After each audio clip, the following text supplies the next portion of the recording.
Now, I thought of recording a video because I want to share with you a short story. And this happened because it just prompted me. And what do I mean by that? You see, I was going through Facebook as usual, and I saw a friend of mine who shared a picture of himself when he was young, right? And when I saw the picture, of course I remember him because he's my friend. Although he looks a little bit not the same, right? I mean, he's now all grown up and so on.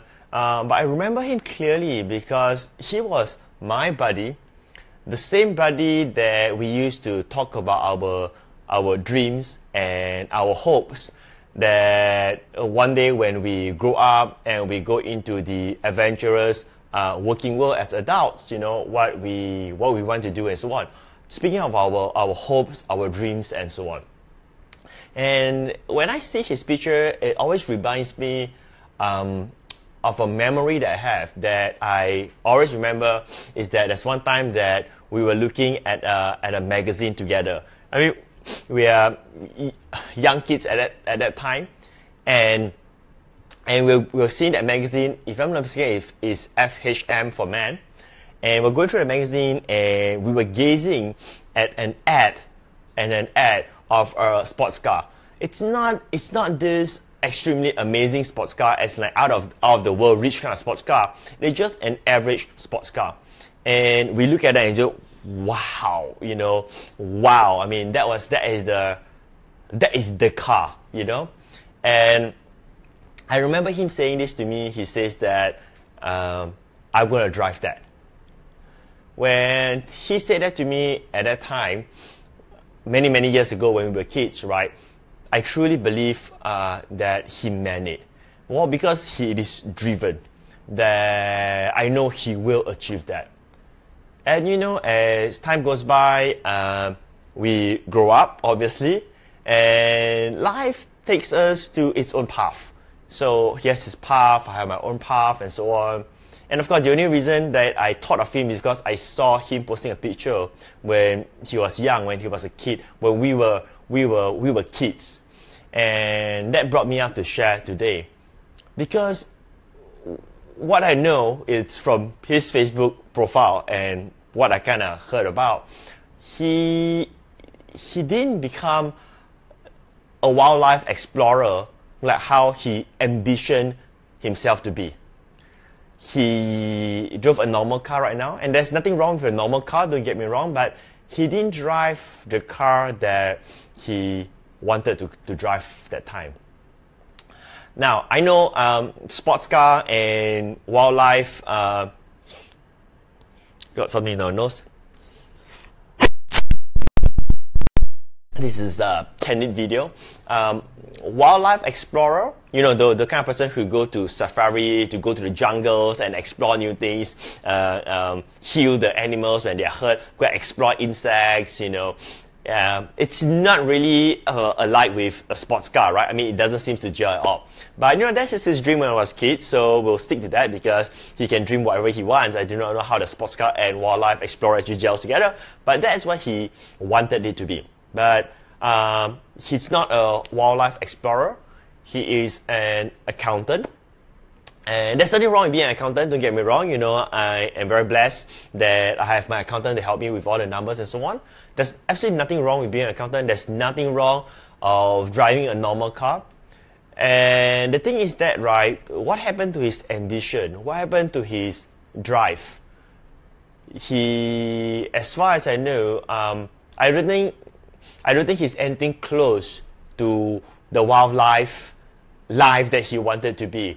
I think the closest that he gets to is probably visiting zoos, and probably not any significant zoos like in Africa or the very big commercial zoo like the one in San Diego where the movie Madagascar was referring to.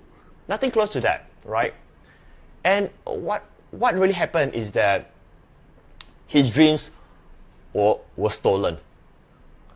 It was stolen from him. In fact, he was, to quote it in a very extreme way, he was, the way how I look at it, he was robbed in broad daylight in that sense. Someone actually stole his dream. And now he is what he is right now without having the dreams that he have envisioned to be at all. Someone has stole your dream.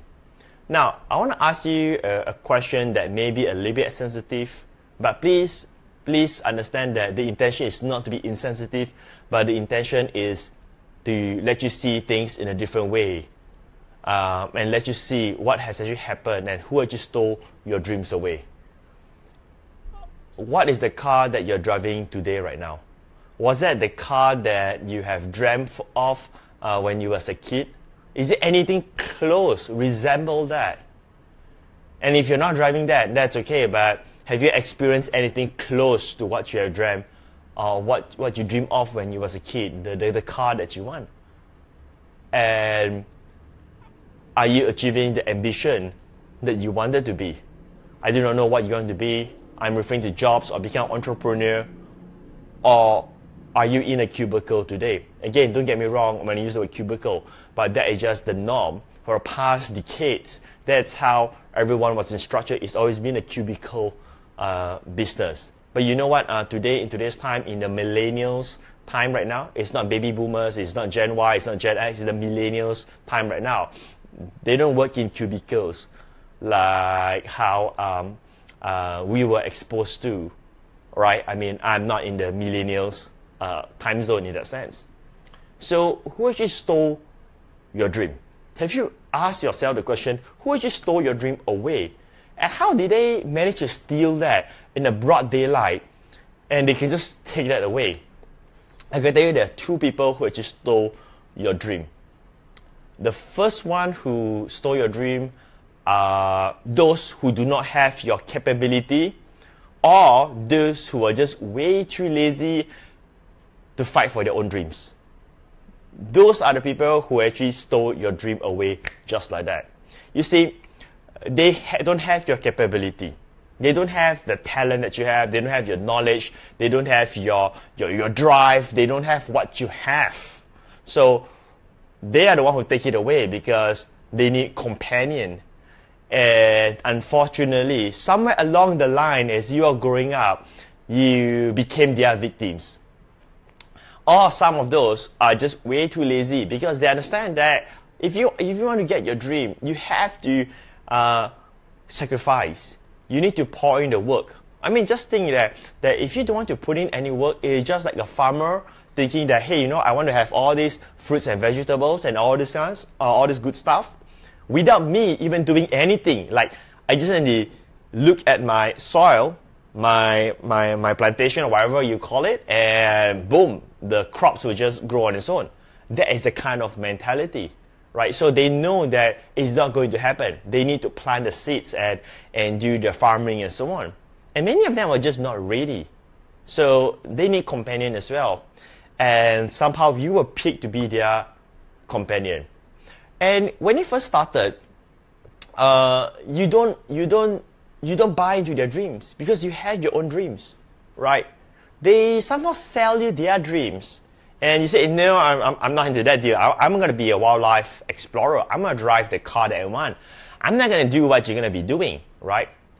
Now, but as time goes by, right, it seems that there's so many of them selling you the same dreams.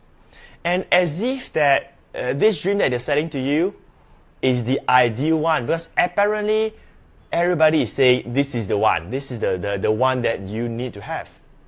And at first, you fight. You resist that. You continue to resist. But eventually, probably it could be due to lack of willpower. Because after all, you're only human, right? That's why there's only a few people who can resist that. Lack of willpower, and you give in.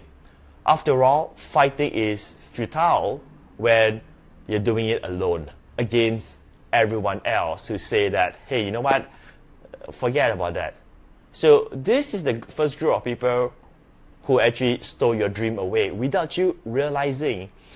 And then you start to see that is the right thing to do, and then you end up with a job that you don't even expect you to be doing the job. You end up driving a car that you didn't expect to drive that car, and so on. Now, who is the second people who actually stole away your dream? Who would that be? Well, the other person who stole your dream is the one who needs you to work for them in order for them to fulfill their dream. Now, let's think again. It's kind of ironic. You need to try to ponder upon that.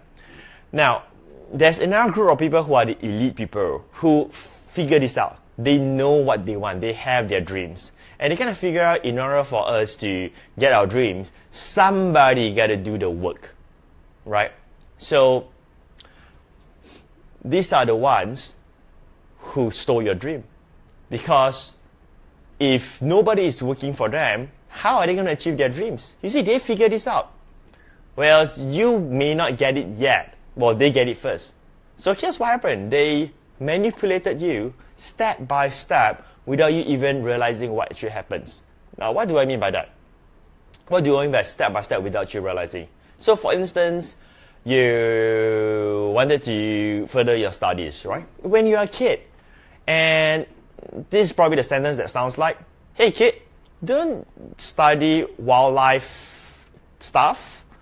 There's not much job you can do when you graduate. Study accountancy, because there are a lot of corporations that will hire you so that you are secure, right? And at that moment of time, somehow, because driven by fear, driven by environment, driven by all kinds of stuff, you kind of change your course of life. You know, forget about wildlife exploring for the time being, and let's just do accountancy. Again, there's nothing wrong with accountancy. Don't get me wrong about that, right? But you go on a totally different path that's not even part of your plan. And you continue, and you continue, and you continue. And then, weird enough that 10 years has just passed. In the blink of an eye, 10 years has just passed, and you don't even understand what happened.